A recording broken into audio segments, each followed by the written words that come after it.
Welcome to Downtown Sports. My name is Downtown Steven Brown, and in today's video, we're going to be talking about Kyle Dubas. According to Cap Friendly, he's been the Maple Leafs' GM for 1 year, 3 months, and 11 days, so today we're going to be going over exactly how he's done in that time. So to start things off, we're going to talk about some of the signings that Kyle made as GM, and well, the first one that stands out to everyone is obviously the William Nylander negotiations, right? It literally came down right to the final couple of minutes before the December 1st deadline, and a lot of people weren't thrilled about it. Kyle himself is on the record saying that he was really disappointed in how things shook out, and that he's learned from the experience, and that will never happen with another high-class RFA ever again. Citing that the deal Nylander ended up signing was available to them in training camp, and if go back and do it all over again, he would have just given him that contract at the beginning of training camp and just avoided the headache altogether. But Kyle Dubas did get Andreas Johnsson, Kasperi Kapanen, and Alexander Kerfoot signed,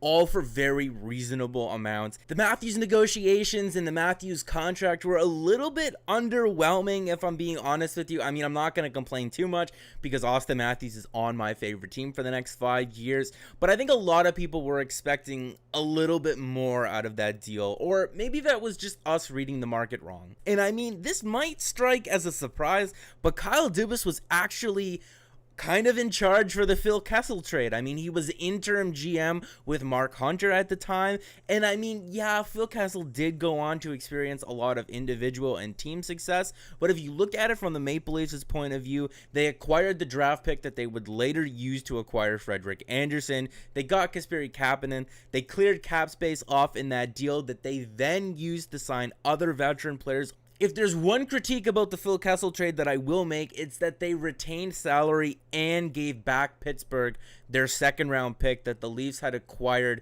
earlier that year at the trade deadline in a Daniel Winnick deal. I didn't like that they did both. To me, it was either one or the other. And to Pittsburgh, obviously the salary retention was the more valuable thing, and the Leafs were in rebuild mode, so I would have kept the pick. And just overall, the philosophies that he brings to the game, trading down at the 2015 draft and then again at the 2018 draft to really hit on players that they thought were going to be successful, right? They traded down and ended up getting players like Travis Dermott and Jeremy Bracco. They traded down again in 2018 and got Rasmus Sandin. But the one thing that impresses me the most is his cap management, and that's obviously the team that he has around him and Brandon Pridham, the Leafs' capologist, but it's just the moves that they were able to make, moving Nazem Kadri out and getting Kerfoot and Barrie at 50% retained, moving out Patrick Marleau. Yeah, they gave up a first round pick, but they did what they had to do to keep the boat from sinking. They shed 4 years off of the Zaitsev contract and got back a defenseman that could be serviceable in less ice time. They cut all the fat off of this roster, and if you go over to Cap Friendly and look at what they're left with right now, I don't necessarily see a bad value contract or a bad bet on this roster. Mike Babcock kind of threw Kyle Dubas under the bus at the end of the year meeting, citing that the team ultimately didn't have enough depth. Well, Dubas went out this offseason and signed about a dozen Kenny Augustinos, so the team is going to have lots of depth upcoming. He's a general manager that's able to resonate with the coach, understand and identify the team's problems, and go out and solve them. And I'd be remiss if I didn't mention this part about Kyle Dubas, because this is another reason why people just really like him. He's able to make himself feel like one of us, even though he has the keys to the car and is in the driver's seat. Now, memes are a popular thing on Twitter, and everybody's seeing this ridiculous picture of William Nylander, and it's little things like this. If you've never perused through Kyle Dubas' likes on Twitter, you're missing out. And if that's not enough for you, it's just, this picture says it all for me, right? He's hoisting the Calder Cup, his players are celebrating with him, and just everybody looks genuinely happy.